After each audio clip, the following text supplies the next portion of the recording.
Assalamualaikum warahmatullahi wabarakatuh. Bismillahirrahmanirrahim. Alhamdulillahirrabbilalamin.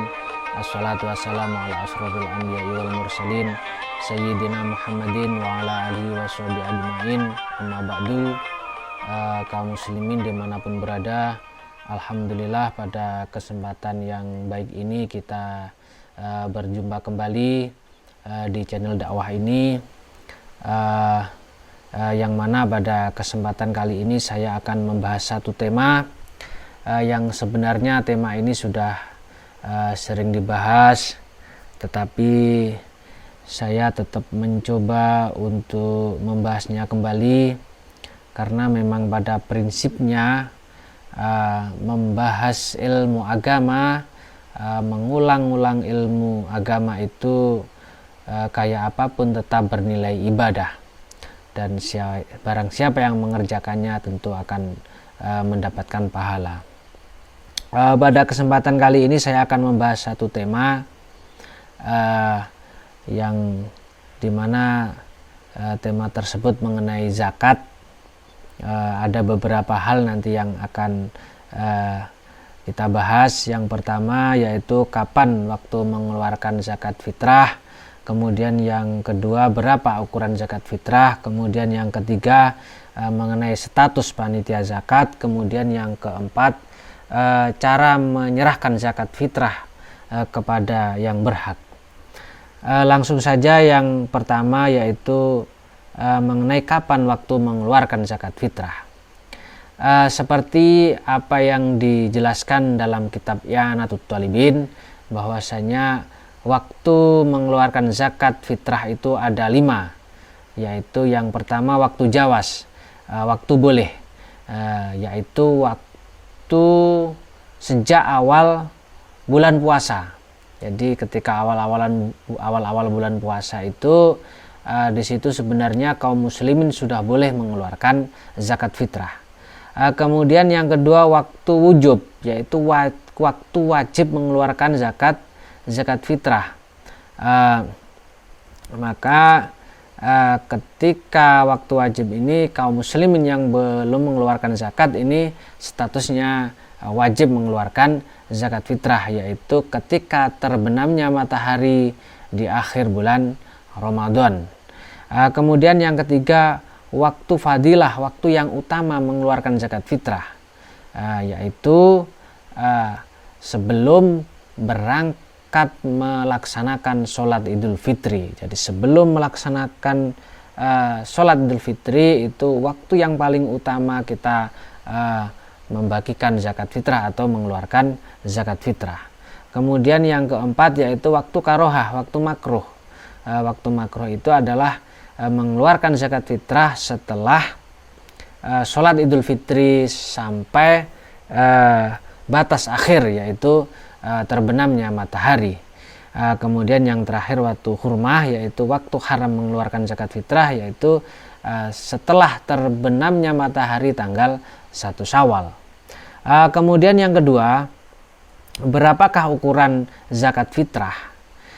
Secara konsensus ukuran zakat fitrah itu 1 sok atau 4 mud. Akan tetapi selama ini yang menjadi perdebatan di antara ulama, menjadi ikhtilaf di antara ulama, yaitu sebenarnya ketika dikonversikan ke dalam satuan berat, karena memang sok dan mud itu kan sebenarnya satuan volume, jadi takaran, bukan berat. Kalau di Indonesia ini kan ditimbang. Dulu zamannya Nabi itu ditaker, jadi 1 sok itu 1 takaran. Nah, setelah ini dikonversikan, maka ini terjadi banyak perbedaan di antara kalangan para ulama. Ditambah dulu soknya 1 sok ketika zaman para sahabat itu berbeda-beda di antara Makkah, kemudian soknya Irak, kemudian soknya Damaskus, itu berubah-ubah karena berbeda-beda. Karena di situ berbeda-beda, akhirnya ijtihad dan istimbatnya para ulama itu hasilnya berbeda.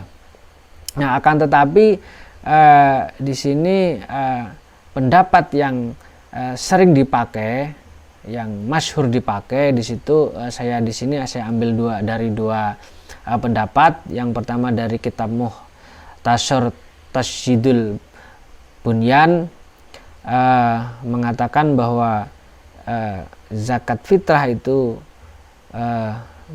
sebesar 2,5 kg.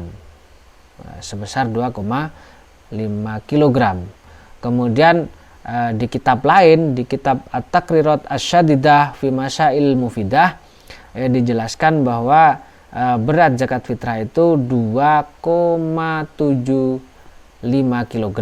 Berarti pendapat yang pertama itu 2,5 kg, kemudian pendapat yang kedua 2 kg lebih 7,5 on.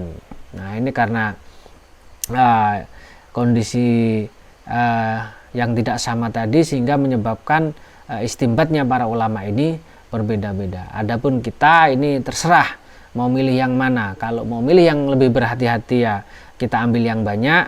Tetapi kalau ada yang zakat 2,5 kg itu sudah benar, karena memang ada ijtihad dan istimbatnya para ulama itu yang seperti itu. Kemudian status panitia zakat. Jadi status panitia zakat yang biasanya ada di musola, kemudian ada di sekolahan-sekolahan, di perkantoran, biasanya ada beberapa orang yang berinisiatif untuk mengakomodir orang yang mau berzakat. Lah, itu statusnya bagaimana? Untuk membahas itu, saya mau mencoba dulu membahas mengenai pengertian amil. Jadi orang yang ditugaskan untuk mengakomodir orang yang berzakat itu adalah amil. Nah, seperti yang kita tahu bahwa amil itu adalah orang yang diangkat oleh imam, oleh sultan.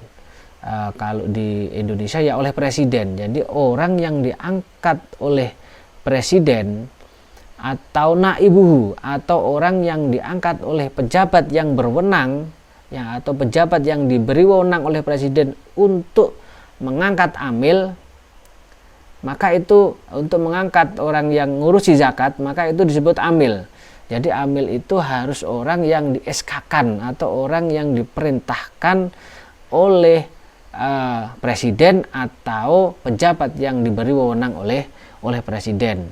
Maka lembaga-lembaga yang saya sebutkan tadi adalah disebut amil. Nah, selain itu berarti bisa jadi orang yang di situ secara berkelompok, kemudian berinisiatif membentuk kepanitiaan zakat, maka bukan amil statusnya, tapi hanya mutabarik, hanya relawan yang di situ ingin membantu orang yang berzakat. Maka kesimpulannya adalah statusnya nanti akan berbeda. Kalau amil syar'i itu masuk asnaf 8, nanti dia kebagian min sahmil zakat, kebagian-bagian dari zakat. Kalau yang panitia zakat yang hanya berinisiatif sendiri tanpa melalui pejabat wewenang, itu hanya panitia biasa, bukan amil. Maka otomatis orang-orang tersebut tidak berhak mendapatkan bagiannya zakat. Kemudian yang terakhir, cara menyerahkan zakat fitrah kepada yang berhak menerimanya.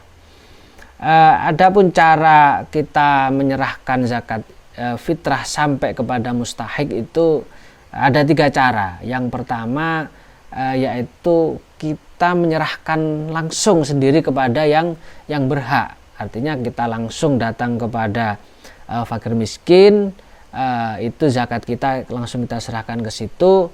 Itu cara yang pertama, langsung menyerahkan kepada yang berhak. Kemudian yang kedua yaitu lewat wakil. Bisa kita menyuruh orang untuk menyampaikan zakat itu kepada yang berhak, bisa kita titip panitia. Ini bukan amil tadi, yang ke panitia untuk menyerahkan zakat. Nah, ini cara yang kedua, bisa lewat wakil seperti panitia dan lain sebagainya. Kemudian cara yang ketiga, ini lewat amil. Jadi lewat amil atau lewat lembaga-lembaga resmi yang di SK-kan oleh pihak yang berwenang. Nah, kalau seandainya kita menggunakan cara yang pertama dan yang kedua, artinya tidak menggunakan amil, maka konsekuensinya adalah zakat ini harus betul-betul tersampaikan kepada yang berhak. Apabila tidak tersampaikan kepada yang berhak, maka zakat ini tidak sah. Artinya kewajiban zakat ini belum gugur. Contoh, seandainya kita serahkan kepada panitia zakat yang bukan amil, kemudian ternyata panitia ini tidak mampu mentasarufkan atau mendistribusikan zakat ini dengan benar, maka otomatis zakatnya tidak sah. Atau ternyata panitia ini tidak mampu mengelola zakat itu dengan benar, maka zakatnya ini tidak sah. Itu konsekuensi hukumnya kalau kita lewat wakil, karena itu wakil kita. Jadi zakat ini belum gugur sebelum barangnya sampai kepada yang berhak. Nah, ketika ini tidak terkelola dengan benar, maka ya otomatis ini tidak sampai kepada mustahik dengan benar. Nah, kalau kita menggunakan amil, maka otomatis zakat ini setelah sampai kepada amil, otomatis kewajiban zakat kita sudah gugur. Karena apa? Karena kalau amil ini statusnya adalah wakil dari orang yang berhak menerima zakat. Maka ketika kita memberikan harta zakat itu kepada amil, otomatis seakan-akan kita sudah memberikan zakat itu kepada yang berhak. Karena memang amil itu wakilnya orang yang berhak menerima zakat. Nah, konsekuensinya bagaimana? Seandainya nanti si amil ini tidak mampu mentasarufkan dengan benar, atau setelah dipegang amil ini rusak, maka kita zakatnya tetap sah. Artinya kewajiban kita tetap gugur, karena ini sudah tersampaikan. Beda dengan yang ke panitia tadi. Kalau panitia ini seandainya ini rusak, maka konsekuensinya zakat ini tidak sah, artinya belum gugur. Karena si panitia ini wakil dari kita, otomatis ketika rusak ini tidak tersampaikan kepada mustahik. Nah, maka menurut kita ini yang paling aman ya pakai amil syar'i, karena kalau amil syar'i ini biasanya sudah terlatih, mereka memang spesialisasi di bidang pentasarufan zakat, sehingga apa yang menjadi ketentuan-ketentuan di dalam zakat fitrah itu betul-betul tersampaikan dengan baik. Dari beberapa pemaparan di atas, saya mengambil dari beberapa kitab, ibarat dari beberapa kitab. Saya bacakan yang pertama dari kitab I'anatul Thalibin mengenai amil. Bismillahirrahmanirrahim. Qauluhu al-amil man nasabahu al-imam fi akhdil umalah minas shadaqat. Jadi amil itu adalah orang yang diangkat oleh imam untuk mentasarufkan zakat. Kemudian ada dari kitab Tuhfatul Muhtaj, kemudian Al-Majmu'. Ini kalau Tuhfatul Muhtaj dan Al-Majmu' ini mengenai tentang cara mentasarufkan zakat fitrah. Artinya kalau kita lewat amil ini sudah aman. Bismillahirrahmanirrahim, saya baca. Qauluhu walau dafa ila sultan au naibihi kasai kafat anniyah indahu ay inda dafi ilaihi wa illam yanwi asultan inda sorfi li'annahu naibul mustahiqina fadafu ilaihi kadaf'i ilaihim walihada azzaat wa intalifat indahu bihilafil wakil.